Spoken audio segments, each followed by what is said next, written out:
आशा करता हूँ आप लोग अच्छे होंगे, मस्त होंगे, स्वस्थ होंगे। आपका प्रिपरेशन अच्छी तरीके से चल रहा है। तो डे 7 के क्यूज में आपका स्वागत है। जेआरएफ थिंकर यूट्यूब चैनल पर आपका स्वागत है। अगर पहली बार वीडियो को देख रहे हैं तो लाइक कीजिए और चैनल को सब्सक्राइब कर लीजिए। देखो 6 डे का क्यूज कंप्लीट कर दिया हूँ। अगर आप नहीं देखे हैं तो जाकर देख लो, प्लेलिस्ट बना हुआ है 30 डेज टेस्ट सीरीज का। ओके, तो आज का स्टार्ट करते हैं क्यूज। और जो आज का क्यूज है मोस्ट इम्पोर्टेंट क्यूज है, यूनिट 10 से रिलेटेड है।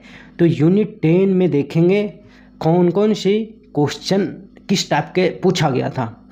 और सभी के सभी क्वेश्चन एग्ज़ाम में पूछे गए हैं, अपडेटेड क्वेश्चन है और इसका आंसर भी अपडेटेड है। तो चलो स्टार्ट करते हैं। एक क्वेश्चन रहा फर्स्ट, आपको 30 सेकंड का टाइम है, इसको रीड करो और अपने मन में क्वेश्चन को सोचो और कॉपी पर लिखो एंड लास्ट में बताना कि आपका कितना स्कोर हुआ।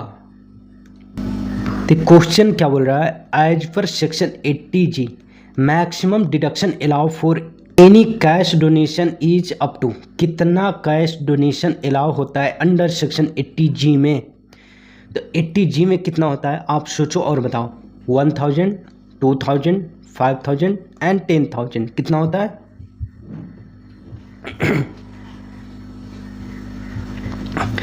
80G सबसे पहले मैं बता दूं तो 80G जो डोनेशन मिलता है, ये डोनेशन मिलता है अगर हम किसी चैरिटेबल इंस्टीट्यूशन को देते हैं। चैरिटेबल इंस्टीट्यूशन को अगर डोनेशन दिया जाता है उस केस में 80G का डिडक्शन मिलता है। एंड 80G में जो कैश अलाउ होता है, कैश डोनेशन 2000 का, मैक्सिमम 2000 कैश में आप डोनेशन दे सकते हैं, इससे ज़्यादा अलाउ नहीं होता है।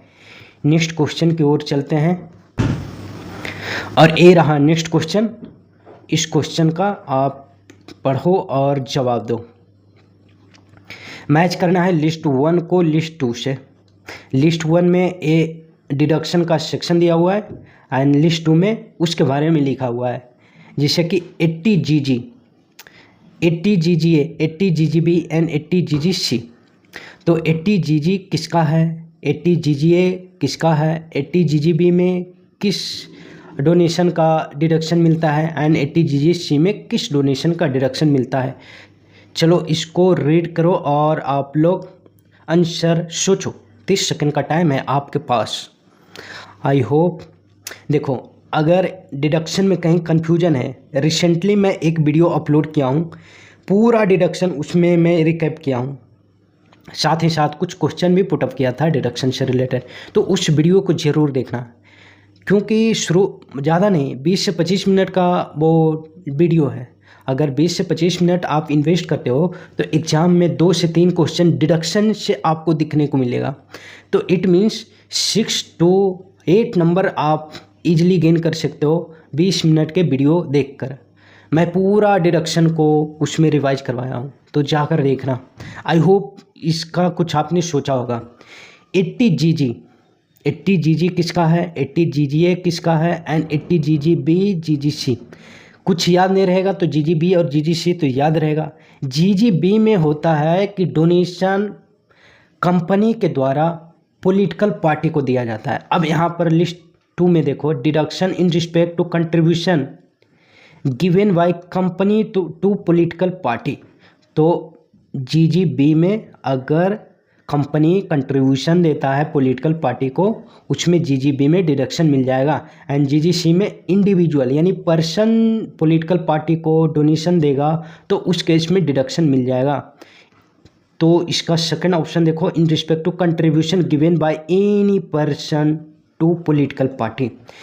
पर्सन जो देगा उसका डिडक्शन 80GGC में मिलेगा एंड कंपनी तो GGB में मिलेगा। ओके, एंड यहीं से आप ऑप्शन देखो, C का 1, D का 2।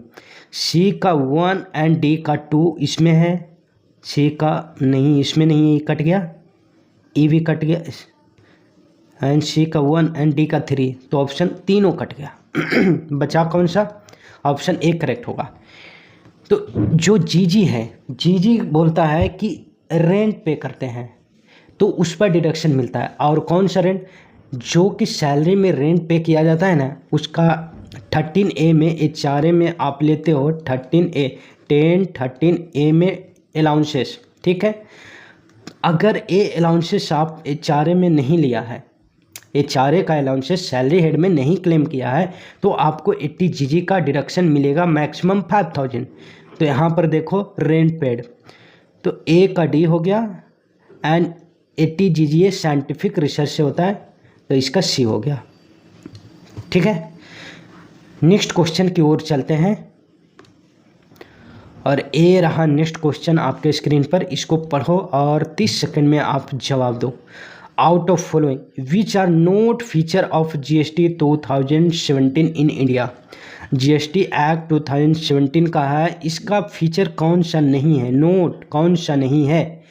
Option A GST applicable on supply of goods and service. Option B GST is based on principle of origin based taxation rather than principle of destination based consumption. Option C import of goods is treated as interstate supply and would be subject to IGST in addition to applicable custom duty. And option D it is dual taxation with central and state simultaneously levying it's the common base. And option D GST is applicable to all goods and service without any exemption. And इसमें से correct answer बताना है कि कौन सा feature नहीं है। सोचो, 10 से 20 सेकेंड आपके पास टाइम दे रहा हूँ सोचने का। देखो, जितना भी क्वेश्चन मैं करवा रहा हूँ सभी के सभी प्रीवियस ईयर में आया हुआ है एंड डिटेल में इसका आंसर मैं इसलिए बताता हूँ ताकि आपको पूरा एक ओवरव्यू रिकैप भी होते रहे, इसी तरह आपको रिवीजन होते रहेगा। इसलिए मैं सभी आंसर को, सभी ऑप्शन को डिटेल में ऑपरेशन करता हूँ। ठीक है, तो आई होप आपने कुछ सोचा होगा। चलो इसका आंसर देखते हैं। देखो, GST applicable on supply, yes, जो GST का टैक्सेबल इवेंट होता है ना वो सप्लाई होता है, सप्लाई आइदर गुड्स का और सर्विस का। तो ऑप्शन ए पॉइंट एक करेक्ट हो गया। यहाँ बोल रहा है फीचर कौन सा नहीं है, तो ये फीचर है, इट मीन्स पॉइंट ए को काट दो, ये फीचर नहीं है। तो ऑप्शन ए में ए है, इसको हटाओ ऑप्शन। चलो अब ऑप्शन यहाँ पर पॉइंट बी को देखते हैं। GST based on principle of origin based taxation rather than principle of destination based consumption. एक गलत पॉइंट है, ये फीचर नहीं है। देखो, जो GST होता है ओरिजिन बेस्ड टैक्सेशन नहीं होता है। क्या? ओरिजिन बेस्ड टैक्सेशन नहीं होता है, ये होता है डेस्टिनेशन बेस्ड टैक्सेशन। और यहाँ पर ये जो ऑप्शन बोल रहा है कि यह ओरिजिन बेस्ड टैक्सेशन है, प्रिंसिपल यानी डेस्टिनेशन बेस्ड टैक्सेशन नहीं है, तो ये ऑप्शन गलत है। तो इट मीन्स ये फीचर नहीं है, तो बी नहीं है। तो बी देखो किस किस में है, ऑप्शन बी में भी बी है, ऑप्शन सी में बी है, ऑप्शन डी में नहीं है। तो ऑप्शन डी भी कट गया, यानी कि ऑप्शन ए और डी कट गया। इस तरह से एलिमिनेशन मेथड आप अपनाना। नेक्स्ट ऑप्शन सी पढ़ते हैं। Import of goods is treated as inter state suppliers. देखो, सप्लाई दो तरीके के होता है, एक इंट्रा स्टेट, दूसरा इंटर स्टेट। इंट्रा स्टेट का मतलब होता है विद इन द स्टेट।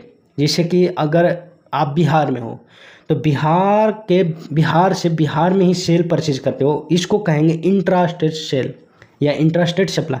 मान लिया जाए आप पटना हो, राजगीर में गुड्स सेल कर रहे हो, तो ये इंट्रा स्टेट सप्लाई होता है।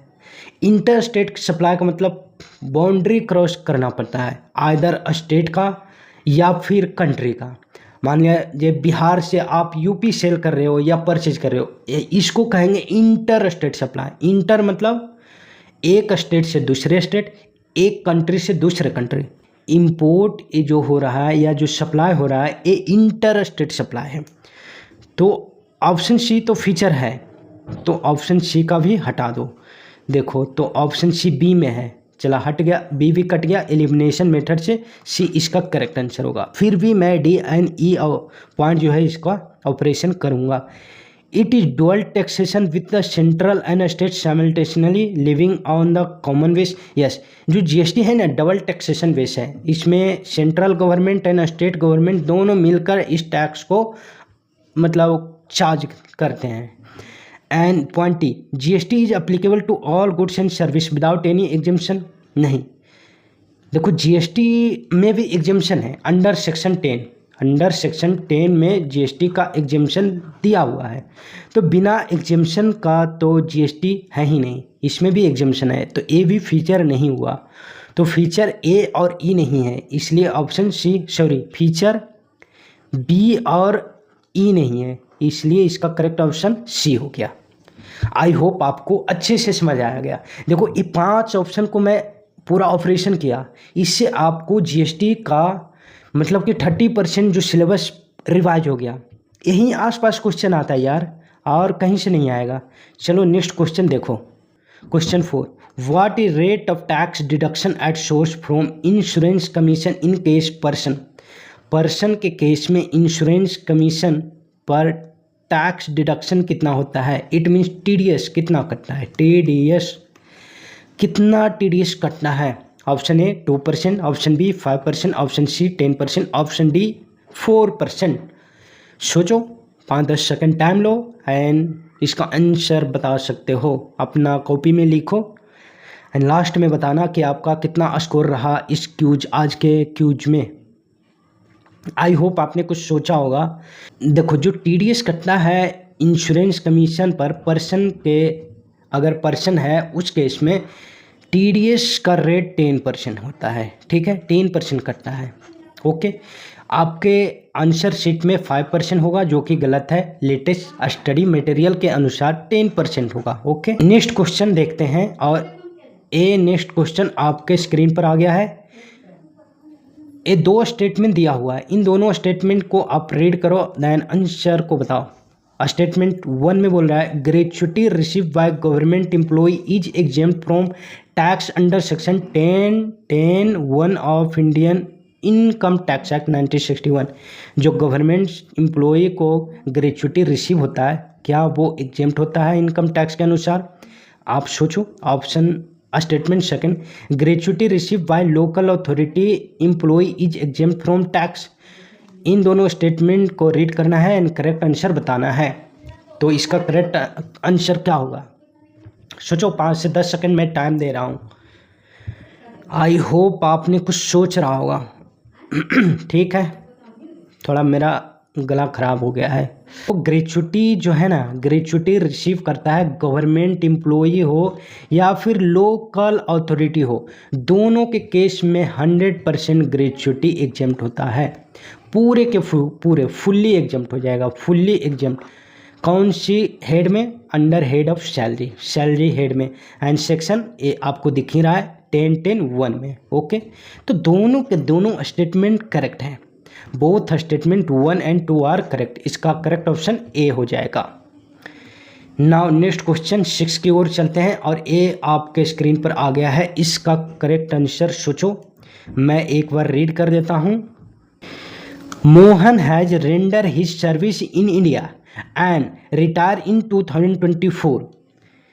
ही shifted the settle in Singapore.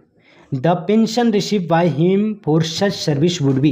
बोल रहा है कि मोहन एक आदमी था जो कि इंडिया में सर्विस दे रहा था एंड 2024 में रिटायर हुआ। रिटायर होने के बाद शिफ्ट हो गया सिंगापुर में, एंड जो पेंशन रिसीव हुआ है इस पेंशन का क्या ट्रीटमेंट होगा? ऑप्शन ए बोल रहा है deem to accrue or arise outside India.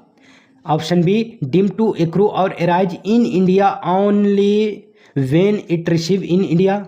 Option C deem to accrue or arise in India only when it receive outside India.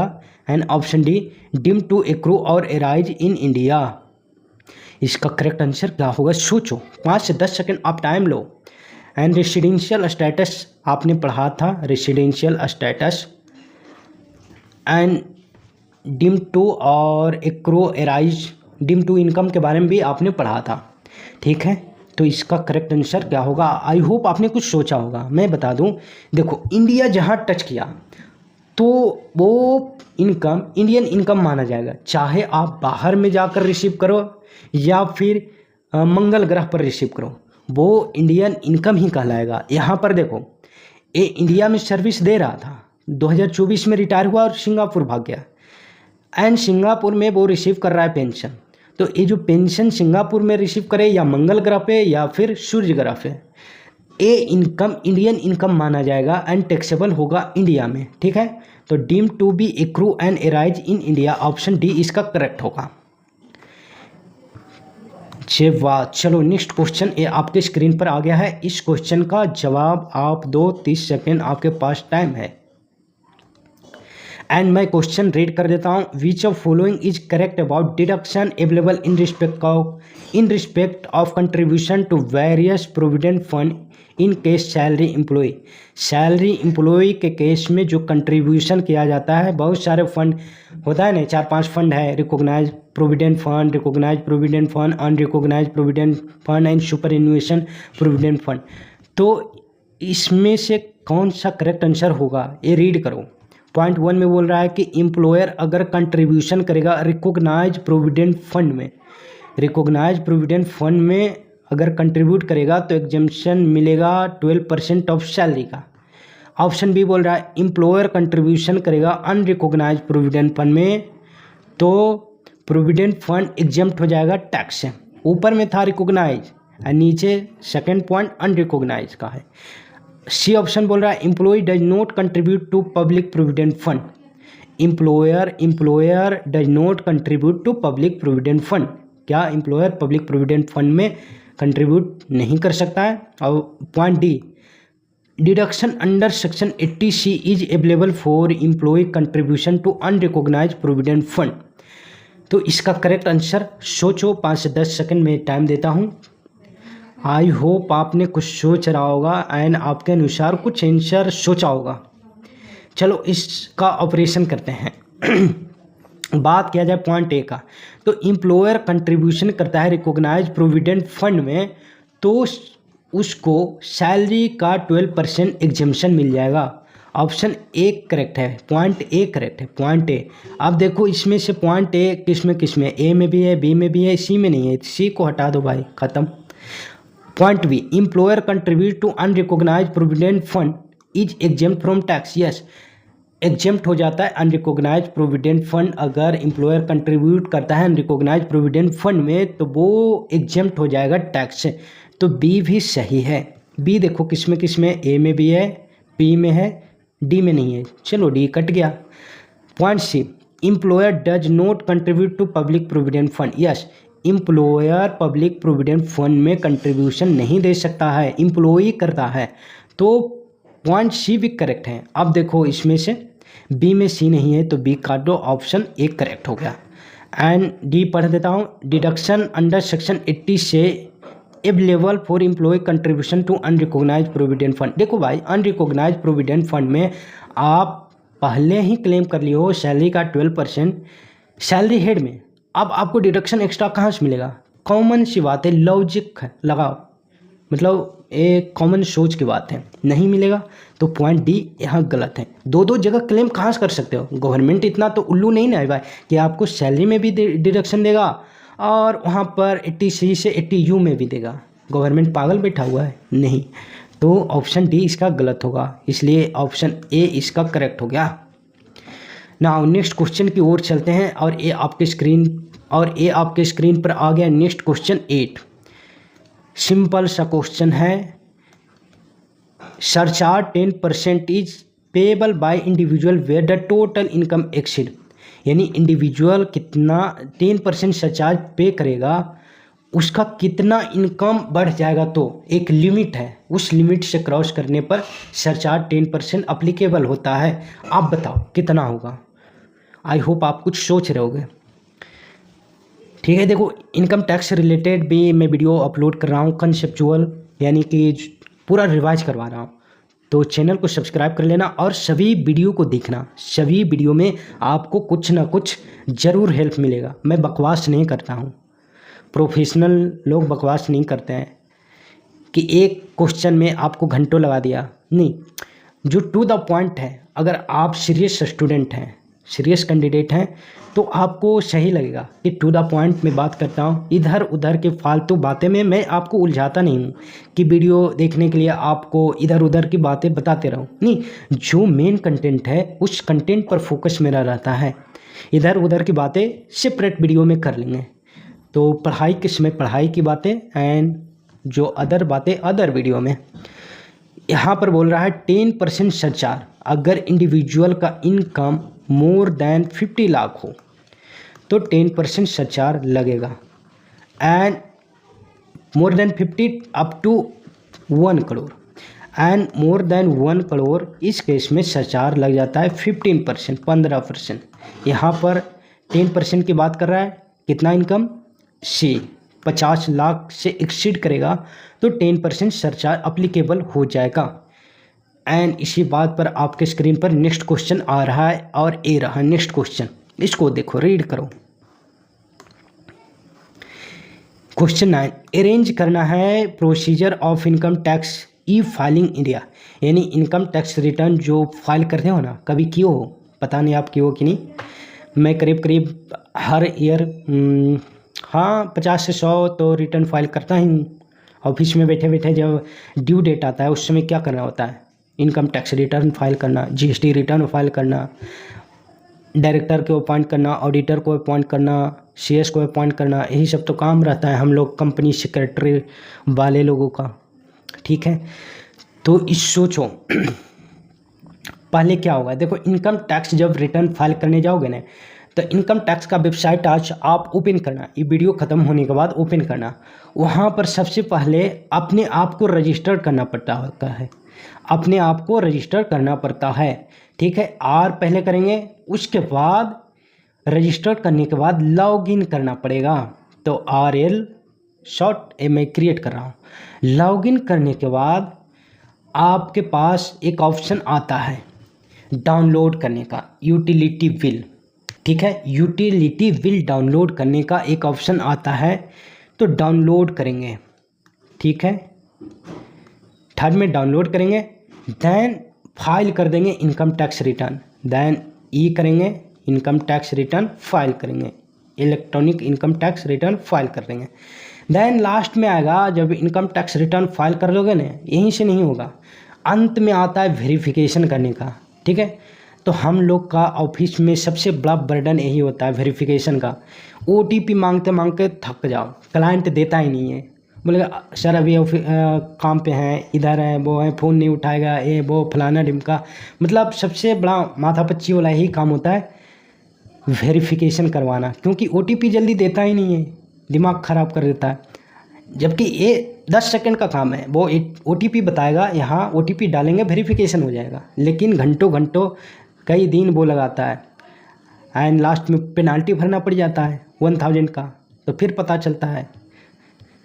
ठीक है, तो इस केस में क्या बन गया, RL देव, RL देव शॉर्ट में हो गया। R फॉर रजिस्टर करेंगे, L फॉर लॉगिन करेंगे, सेकंड में first register second login, Dev का D फॉर डाउनलोड करेंगे यूटिलिटी बिल, यहाँ ये थर्ड हो गया download utility and preparing return, and E for E हो गया 4, E for E filing income tax return. ठीक है, then D for V for Dev, D यहाँ में लिख दिया, सॉरी V होगा देव, V फॉर वेरिफिकेशन लास्ट में आ जाएगा 5th नंबर। अब ऑप्शन देख लो, रजिस्टर यानी कि B सबसे पहले होना चाहिए। B किस में है, A में नहीं है, B में भी नहीं है, C में है। चलो इसको देखते हैं, एंड D में भी है। B के बाद A आएगा, B के बाद A, इसमें भी है, इसमें भी है। B के बाद A आ गया, एंड देन D आएगा। D देखो किस में है, C में नहीं है, C काटो, एंड A हो गया। ऑप्शन D इसका करेक्ट होगा। तो एलिमिनेशन मेथड भी अपनाना। बाकी A जो शॉर्ट में लिखा हूँ RL देव, इसको याद कर लेना क्योंकि यही प्रोसीजर है। तो लास्ट क्वेश्चन ये आज का रहा, और इस क्वेश्चन को अगर बताना पड़ गया तो लगता है ढकनी पानी में डूब के मर जाना पड़ेगा हमको, क्योंकि शॉर्ट वीडियो में भी मैं इसको बताया हूँ, और एक और क्वेश्चन यानी इनकम टैक्स वाला क्यूज में अपलोड किया था, उसमें भी मैं बताया था कि सुगम को किस नाम से जानते हैं। अगर ये नहीं पता है शॉर्ट वीडियो आप देख लेना। चलो फिर भी मैं बता देता हूँ, आपका टाइम सेव करता हूँ। इसका शॉर्ट में ध्यान रखना, सासु, क्या सासु, सासु ओके। यहाँ पर ईशा को अलग करो और शु को अलग करो। देखो शा में ए है, ठीक है, ए का मतलब क्या हो गया 1, ओके, और इसको ए से मतलब सहज, इसको क्या कहेंगे सहज, सहज, ओके। देख रहे हो कितना अच्छा ट्रिक है। U4 हो गया, ठीक है, U4 एंड शु4, यहाँ शु हो गया, शु4 शुगम, यहाँ शुगम लिखा हुआ है, यहाँ SU आप देखना तो U4 हो गया, क्या हो गया 4। अगर सहज रहेगा SA तो ITR 1 हो जाएगा। तो ध्यान रखना है सासु वाला कॉन्सेप्ट, ए पहले आता है इसलिए सहज SA, U बाद में आता है इसलिए सुगम एंड ITR 4। बस 2 ही क्वेश्चन आएगा, या तो सहज से देगा या सुगम से देगा। इससे एक क्वेश्चन आपको रिपीटेडली मिलता है। तुम प्रीवियस एग्जाम का क्वेश्चन देख लेना, हर 1-2 एग्जाम छोड़कर आपको एक क्वेश्चन मिल ही जाएगा, या तो सहज से देगा या सुगम से देगा। तो एक ट्रिक आप ध्यान में रखोगे ना सासु, तो आपको गलत होगा ही नहीं। आँख बंद करोगे फिर भी मतलब क्या होता है, देखो इधर तो आप याद कर लोगे ऐसे सहज 1 है सुगम 4 है, बट जब एग्ज़ाम में जाओगे आपको कन्फ्यूजन होगा, अरे यार क्या था, सहज 1 था या 4 था, सुगम 1 था या 4 था, कन्फ्यूजन होगा। जब एक ट्रिक आपको दिमाग में अटैक रहेगा कि सासु, अरे हाँ भाई सा है 1 है, U है 4 है, सिंपल सी बात है, तो इसका करेक्ट आंसर 4 हो जाएगा। एंड ए आपके स्क्रीन पर नेक्स्ट क्वेश्चन रहा, इसका कमेंट बॉक्स में आपसे उम्मीद करता हूँ जवाब को, ठीक है। तो एक बार क्वेश्चन को रीड कर देता हूँ एंड कमेंट बॉक्स में इसका आंसर बताना। Which one of following statement is true for set off and carry forward of loss under the head of house property. House property head में सेटअप एंड कैरी फॉरवर्ड से related कौन सा option सही है? Option A देखो, can be carry forward for 8 year, option B can not carry forward, option C can be carry forward for 4 year and option D can be carry forward for infinity. इसका option क्या होना चाहिए comment box में लिखना, ठीक है। तो आज के लिए इतना ही। एक क्यूज कैसा लगा फीडबैक अपना देना कमेंट बॉक्स में, एंड कल के क्यूज के लिए तैयार हो जाओ। अगर कहीं भी आपको कन्फ्यूजन लगे कमेंट बॉक्स में लिखना, मैं उस कन्फ्यूजन को दूर करूँगा। तो आज के लिए इतना ही रखते हैं, नेक्स्ट क्यूज कल की क्यूज में मिलते हैं। तो आज के लिए इतना ही, थैंक यू सो मच, जय हिंद जय भारत।